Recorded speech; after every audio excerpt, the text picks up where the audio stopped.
the issue that when a woman is going through her monthly cycles, she must, the 7-day period of going through the process. Then, according to the NIDA laws in the Old Testament, then she must take another 7 days, of cleansing herself. That is the period of the drying up. And in this whole period, then she's praying, she's doing her own private spiritual conversation to conclude that.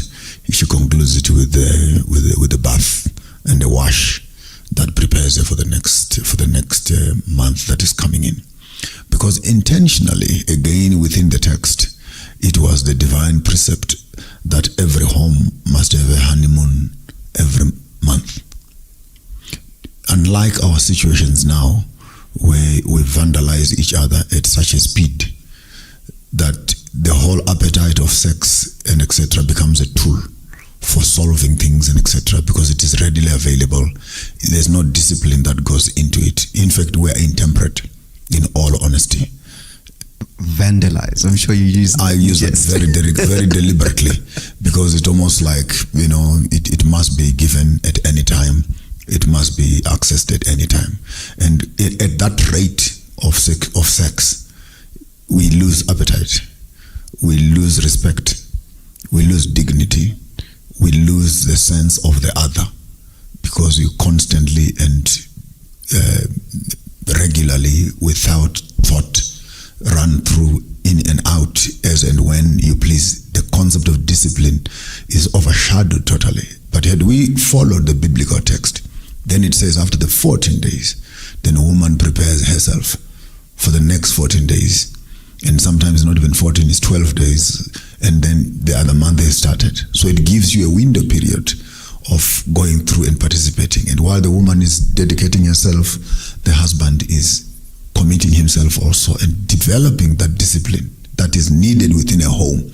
So I must say again that maybe you were looking at a text from the 21st century and we look at these things and we don't find them as relevant, when in fact in them are the very principles that could be solutions in themselves. Number two, it is because in our modern day society, we think that sex is everything and we want to base everything on that. But from the marriage counseling side, you would know that when women reach that level of I'm not interested, I don't want, and etc., I have migraine headaches, we are all grown up enough.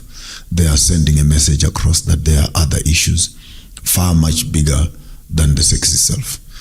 My mind, my emotions are not here, because on two levels, they are not here in honesty, that I have not taken my time off to connect with myself and find that I want to connect with you. So it's actually an alarm that says we've missed each other and the gap is so wide.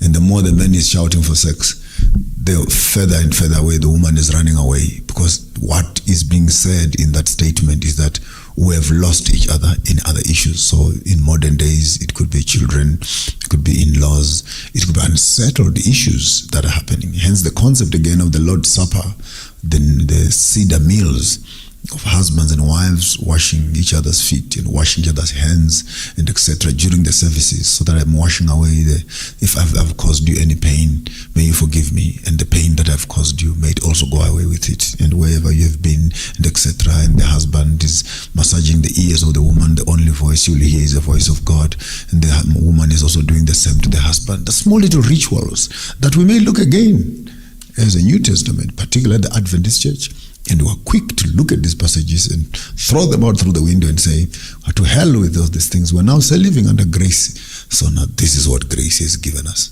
The text is beautiful because it talks of union, it talks of conjugal rights, it talks of unity, it talks of a constant communication between the two parties, that there needs to be an agreement, that there's no need for a time when the husband would want and the wife does not want, because they are already in union of communication as they are going through their marriage life. And for us to rush to discuss, I want, I don't want, again, you're already highlighting that there's a problem.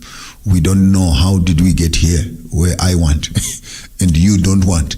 Had we been in union in our conversation, this argument wouldn't be taking place, for we know where we are in terms of our function. So take note that the Bible sometimes assumes and takes that position where it believes that the people who are in this thing understand what is happening to both parties, and in constant communication and in solving their own issues, that such levels of conflict, by the time Paul is giving us that passage, he's trying to say, resolve your conflicts prior to sex. Hence the passage somewhere else where he mentions, don't allow the sun to go down in your anger.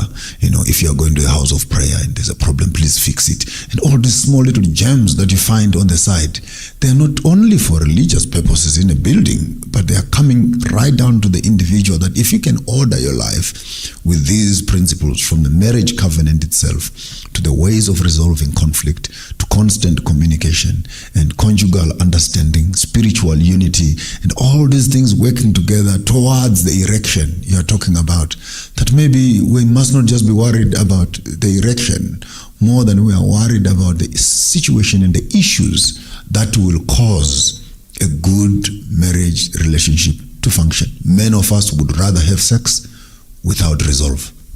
Let's agree to disagree. Let life go. So basically you're saying, let's put the thorns on the bed and let's sleep on them.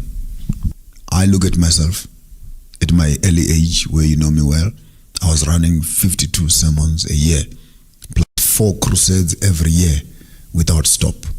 It took me less than 10 years to vandalize and destroy my home. Personally, I take accountability for that. My house became a changing room where I was coming to pick up clothes and I ran away. Pick up clothes. And the other day I phoned Tembi, I'm in Zambia. I said, please wash my clothes.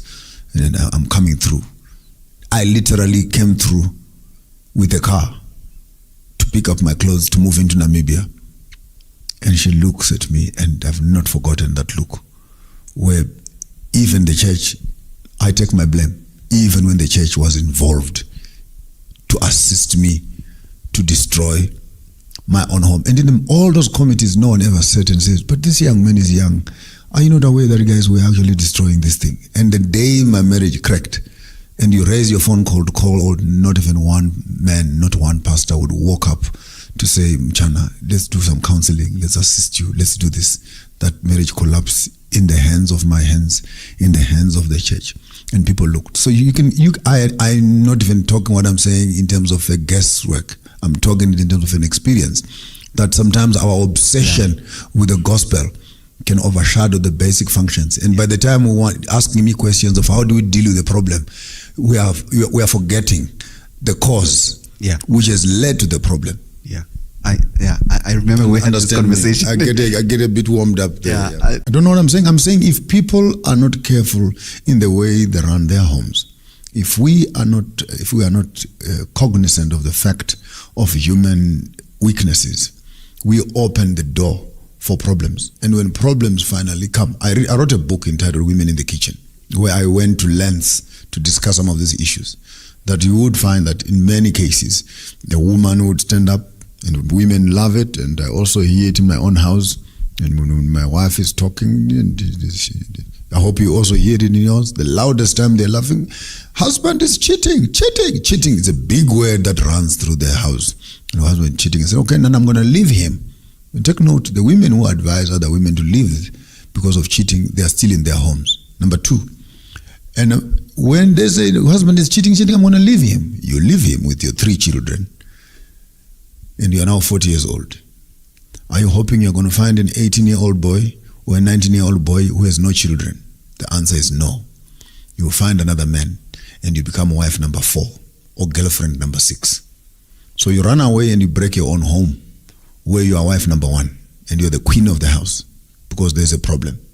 And you push yourself out of the train that you want to be free from this man who's giving you trouble. The next relationship you are entering into, and this is a fact, the next relationship you are entering into, you are joining the queue. All right. We have to leave it there. We cannot exhaust these conversations. Our time is very limited. We are continuing our conversations. We will invite him again when he has time. I don't know if he will permit us to detain him once again to talk about these things. Ask your pastors. Have your own questions come through. Let's engage. Mfundisi, thank you very much for your time. Thank you. Appreciate your insights. We're going to leave it right there. From me, Naye Lupondo, and I and the team, have a wonderful day and Godspeed.